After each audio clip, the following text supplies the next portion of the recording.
Hello दोस्तों, मैं धीरेन स्वागत करता हूं आपका एग्जाम स्टडी विद संगीता में। दोस्तों, आज के इस वीडियो में हम कवर करेंगे रेलवे ग्रुप डी परीक्षा 2021 के लिए मैथ के कुछ मोस्ट इंपॉर्टेंट क्वेश्चन को। इस सीरीज में हम क्षेत्रफल से संबंधित प्रश्नों को लेकर चल रहे हैं और साथ ही साथ मैं आपको रेलवे की परीक्षा में पूछे गए, स्पेशली ग्रुप डी की परीक्षा में पूछे गए मैथ के मोस्ट इंपॉर्टेंट क्वेश्चन भी कवर करवाऊंगा। दोस्तों, यदि आपको ये वीडियो अच्छा लगे, हेल्पफुल लगे, तो प्लीज़ वीडियो को लाइक और शेयर जरूर कीजिएगा। तो चलिए हम अपनी क्लास शुरू करते हैं। पहला सवाल देखते हैं दोस्तों, इंपॉर्टेंट क्वेश्चन है। क्वेश्चन कह रहा है, चक्राकार बनाने वाले दो केंद्रीय वृत्तों के क्षेत्रफल क्रमशः 154 वर्ग सेंटीमीटर और 616 वर्ग सेंटीमीटर हैं। चक्राकार की चौड़ाई क्या है? तो दोस्तों, इस सवाल को जरा ध्यान से समझिए। पहले हम इसका बनाएंगे डायग्राम, जिससे कि मैं आपको इस सवाल को अच्छे से समझा सकूं। देखिए क्या कह रहा है, चक्राकार बनाने वाले दो समकेंद्रीय यानी कि जिनके केंद्र समान हो वृत्तों के क्षेत्रफल आपको दिए हुए हैं। तो देखिए, एक वृत्त दोस्तों ये है और दूसरा वृत्त भी इसी पर ही बनेगा, क्योंकि वो आपसे कह रहा है कि दो समकेंद्र यानी कि इनके केंद्र समान है। जो ये वर्ग बनाए जा रहे हैं, सॉरी वृत्त बनाए जा रहे हैं, बात व्रत की हो रही है। ये जो व्रत बन रहे हैं इनके केंद्र क्या है दोस्तों? समान है। अब सवाल को देखिए क्या कह रहा है, चक्राकार यानी कि वृत्ताकार, चक्राकार बनाने वाले दो हो गए दोस्तों, पहला ये दूसरा ये, दो समकेंद्रीय वृत्तों के क्षेत्रफल क्रमशः 154 वर्ग सेंटीमीटर और 616 वर्ग सेंटीमीटर हैं। तो चक्राकार की चौड़ाई क्या है? तो दोस्तों, हमको निकालनी है ये चौड़ाई, चक्राकार की इस चौड़ाई की वो बात कर रहा है, ठीक है ना, चौड़ाई की। अब देखिए याद ध्यान से, इन दोनों के केंद्र समान हैं। देखिए, इस केंद्र से यहां तक की दूरी कहलाएगी छोटे वाले की त्रिज्या, ठीक है ना, और इस केंद्र से यहां तक की दूरी कहलाएगी यहां तक की बड़े वाले की त्रिज्या, ठीक है ना। तो छोटे वाले की त्रिज्या को मैं नाम देता हूं R1 और इसको देता हूं R2। दोस्तों, यदि आप इस बड़ी त्रिज्या में से इस छोटी त्रिज्या को घटा देंगे तो क्या निकल कर आएगा? ये वाला, हमें ये चौड़ाई पता लग जाएगी, ठीक है ना। यदि हम बड़ी त्रिज्या में से छोटी त्रिज्या, इस त्रिज्या को घटा देंगे तो क्या निकल कर आएगा? ये चौड़ाई आपको निकल कर आ जाएगी। और इसी की बात कर रहा है वो कि चक्राकार की चौड़ाई क्या है। तो सवाल आपको समझ में आ गया, हमको करना क्या है। अब आपको दे रखा है, देखिए दोनों वृत्तों के क्षेत्रफल दे रखे हैं, ठीक है ना। अब आपको पता होना चाहिए कि वृत्त का क्षेत्रफल होता क्या है। तो दोस्तों, वृत्त का क्षेत्रफल क्या होता है? वृत्त का क्षेत्रफल क्या होता है? पाई आर स्क्वायर, ठीक है ना। वृत्त का क्षेत्रफल क्या होता है? पाई आर स्क्वायर। तो पहले वाले का दिया है, क्रमशः दिया है, पहले वाले का दिया है 154 वर्ग सेंटीमीटर और दूसरे का 616। तो हम देखते हैं दोस्तों, पहले हम निकालेंगे छोटे वाले की त्रिज्या। तो देखिए, हम रखते हैं छोटे वृत्त का क्षेत्रफल, ठीक है दोस्तों। छोटे वृत्त का क्षेत्रफल कितना है? 154, ठीक है ना। अभी मैंने आपको बताया वृत्त का क्षेत्रफल क्या होता है? पाई आर स्क्वायर। तो वृत्त का क्षेत्रफल है ये पाई आर स्क्वायर, यहाँ हम रख देते हैं इसकी जगह पाई आर स्क्वायर। छोटे वाले की त्रिज्या मैंने कितनी मानी? R1, तो इसको R1 लिख देता हूँ, बराबर में क्षेत्रफल कितना है? 154। सॉल्व करते हैं, पाई की जगह क्या आएगा? 22/7, R1 का स्क्वायर 154।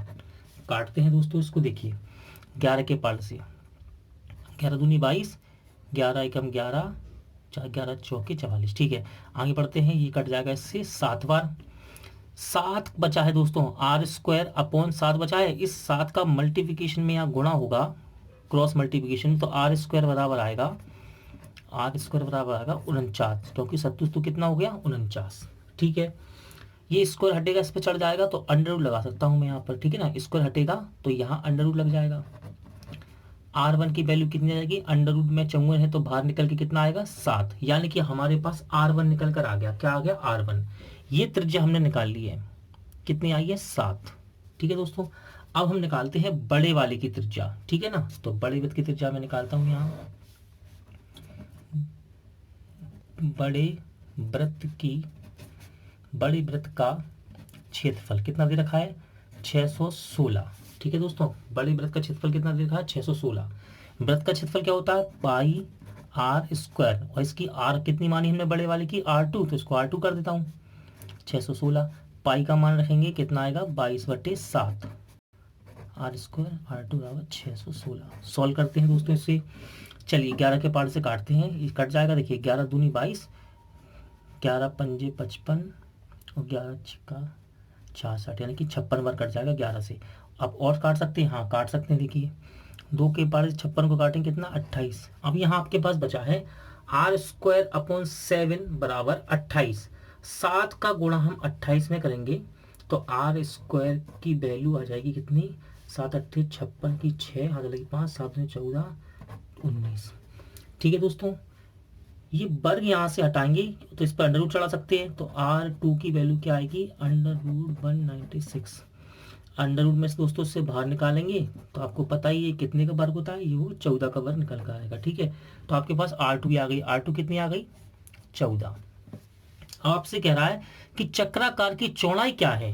तो दोस्तों यदि मैं इस त्रिज्या में से, देखिए ये एक तो देखिए लंबाई यहाँ से यहाँ तक, इस छोटी वाली त्रिज्या को घटा दूंगा तो क्या निकल कर आएगा चक्राकार की चौड़ाई आएगी। तो देखो घटाते हैं हम, 14 में से 7 घटा दीजिए, R2 में से R1 घटा दीजिए, कितना 14 में से 7 घटा दीजिए तो आंसर कितना आ जाएगा 7 सेंटीमीटर। अगला क्वेश्चन देखते हैं दोस्तों। दोबारा से हम उसी प्रकार का सवाल देखेंगे, लेकिन इस बार सवाल को वो सॉल्व करवा रहा है आपको परिधि के द्वारा। ठीक है ना, लेकिन सवाल मैं इसलिए सेम टू सेम लेकर आया हूं जिससे कि आपको इसके अच्छे से प्रैक्टिस हो जाए। देखिए क्या कह रहा है, चक्राकार बनाने वाले 2 समकेंद्रीय वृत्तों की परिधियां, इस बार दोस्तों आपको दी है परिधियां। परिधियां क्रमशः 88 सेंटीमीटर और 66 सेंटीमीटर हैं, तो चक्राकार की चौड़ाई क्या होगी। दोस्तों समान केंद्र है, इनके 2 चक्र हैं यानी कि वृत्त हैं और केंद्र क्या है इनका समान। मैंने 2 वृत्त बना लिए यानी कि चक्राकार बना लिए और इनके केंद्र क्या है समान।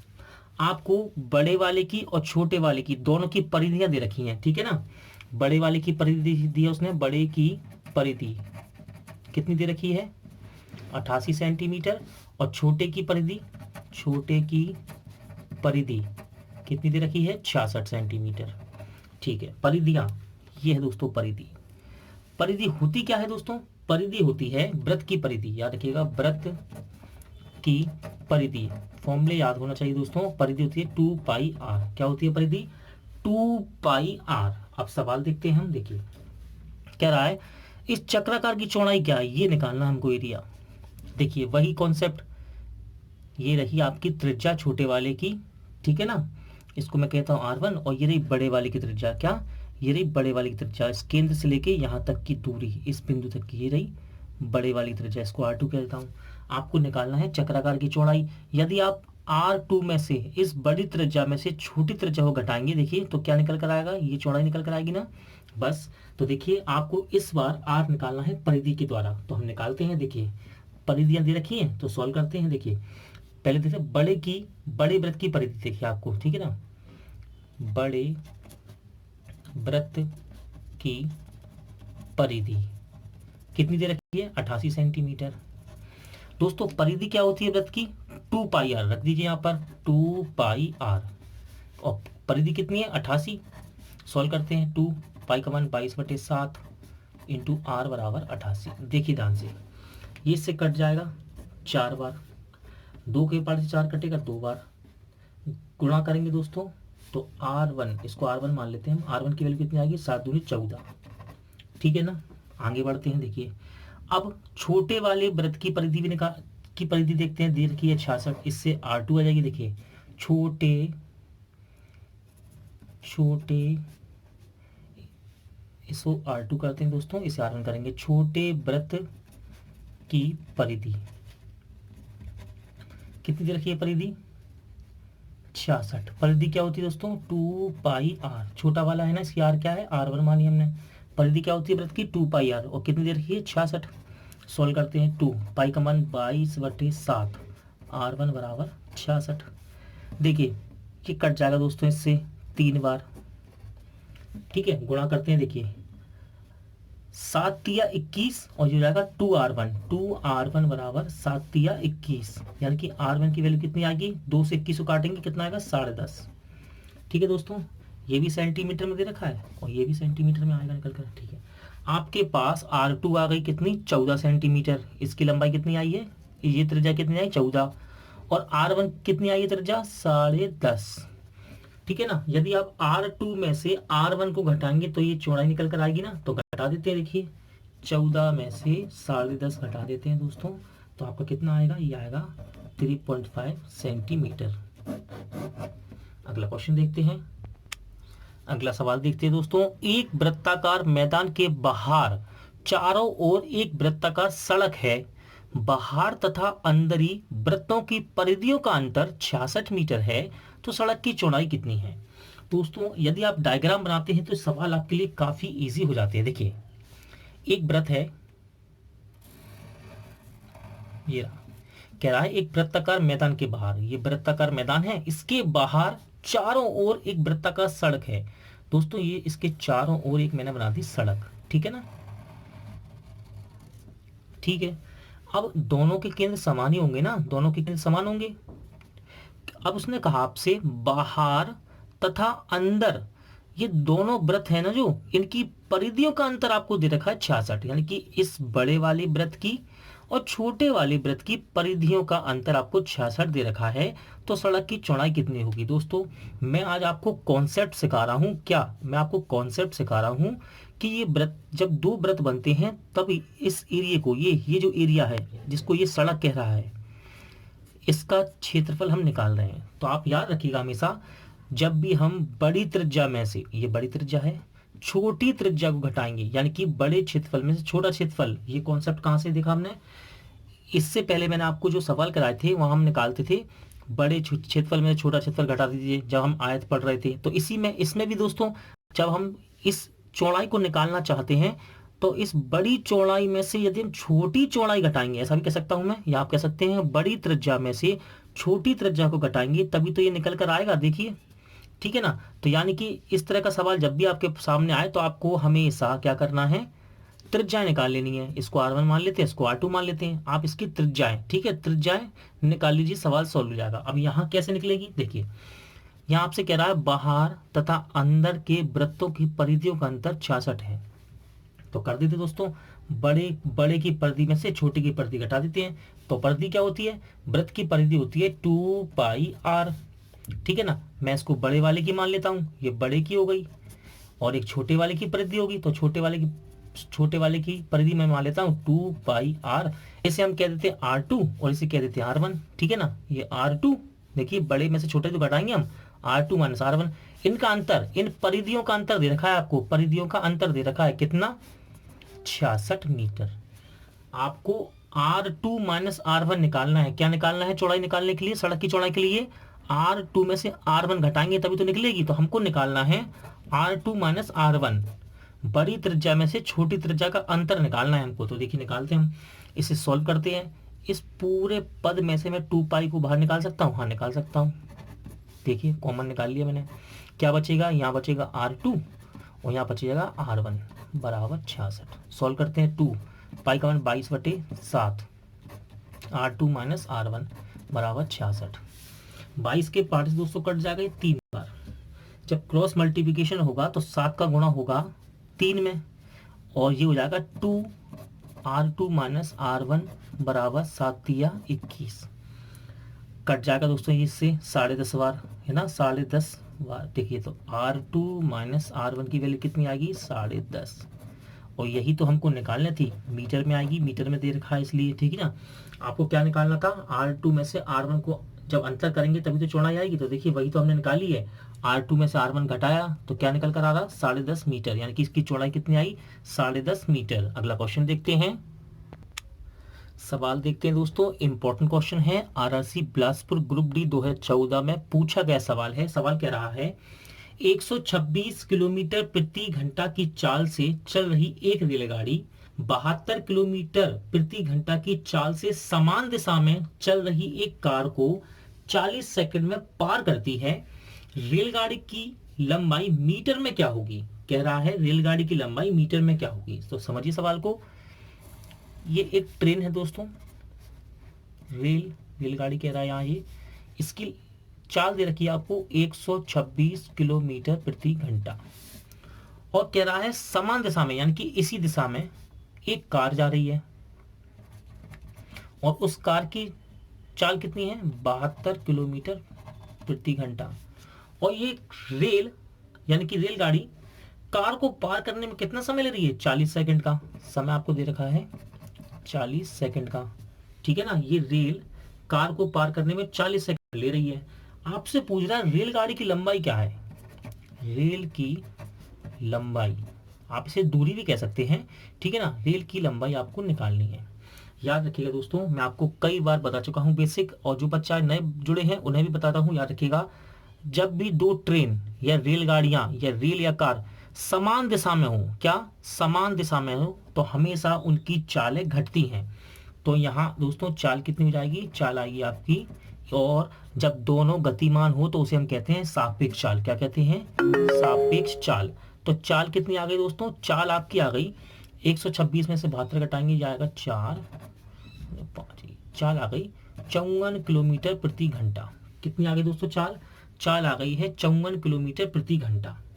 ठीक है, समय कितना ले रही है ये, 40 सेकंड। रेल इस कार को पार करने में 40 सेकंड समय ले रही है, और हमारे पास चाल कितनी आ गई, 54 किलोमीटर प्रति घंटा।